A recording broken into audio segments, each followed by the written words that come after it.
If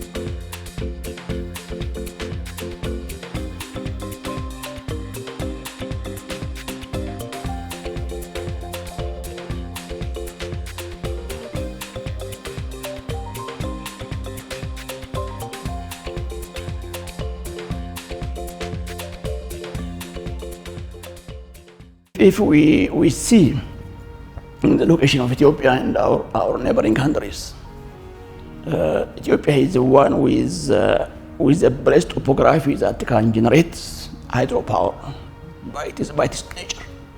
We do have about 60 gigawatt potential of generation capacity. Is a potential.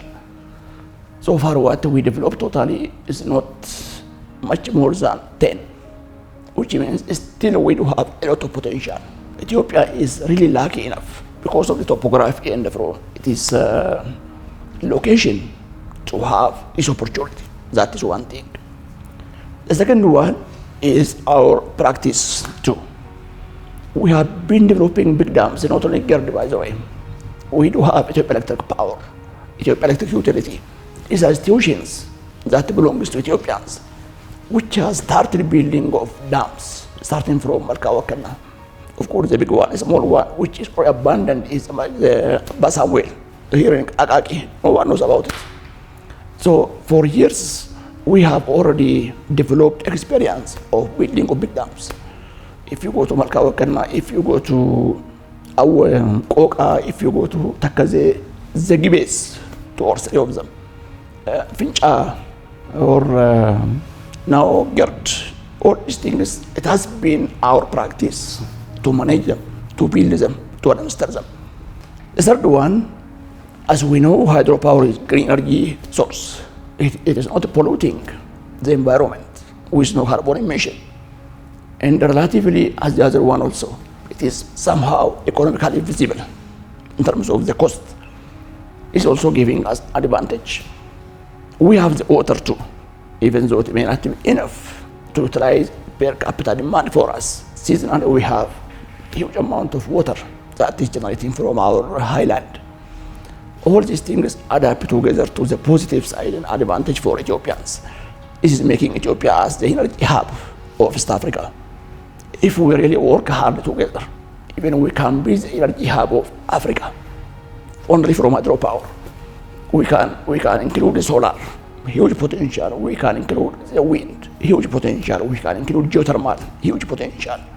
All these things can add up together, and then it brings Ethiopia on the first rank to be the energy hub of the East African countries. Is giving us advantage.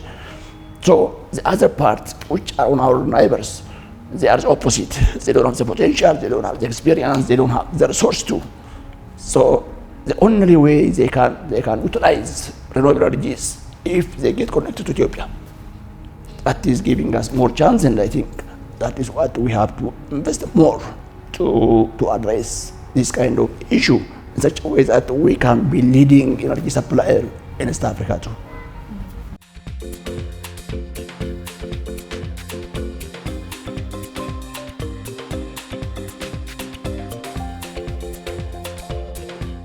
Our assignment is to go for more dams.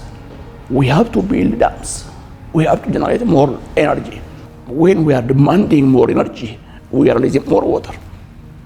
This demand for energy is from not only from the neighbors, most of them are from the local industries, from individuals, from different purpose that we have to do it.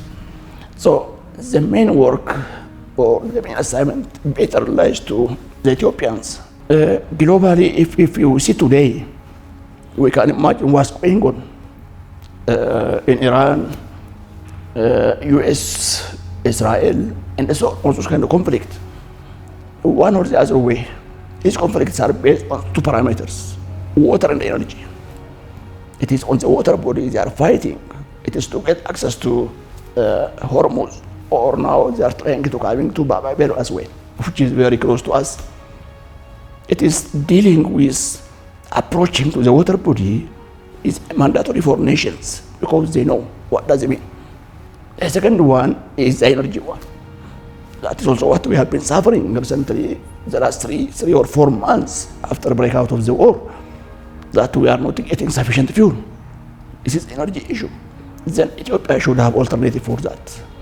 Then how should we manage this kind of crisis? We started a very good job in terms of the controlling the diesel-based vehicles. It is already banned in Ethiopia. So we are encouraging the EV ones, electric vehicles. So it is not only encouraging electric vehicles, very important. We need to have energy infrastructure. We need to have sufficient energy supply for these vehicles to come and utilize. For heavy trucks, it is a must for us to have them.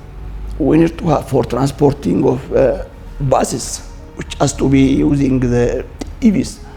We need to have charging stations in different towns of Ethiopia so that we can encourage people to utilize that one, to minimize dependency upon the international crisis.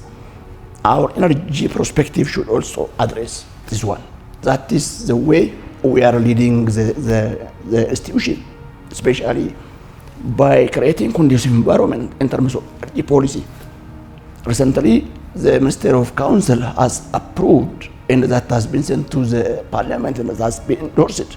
We have revised energy policy, which is encouraging private sectors to get involved as well. It is not only the government who can do that.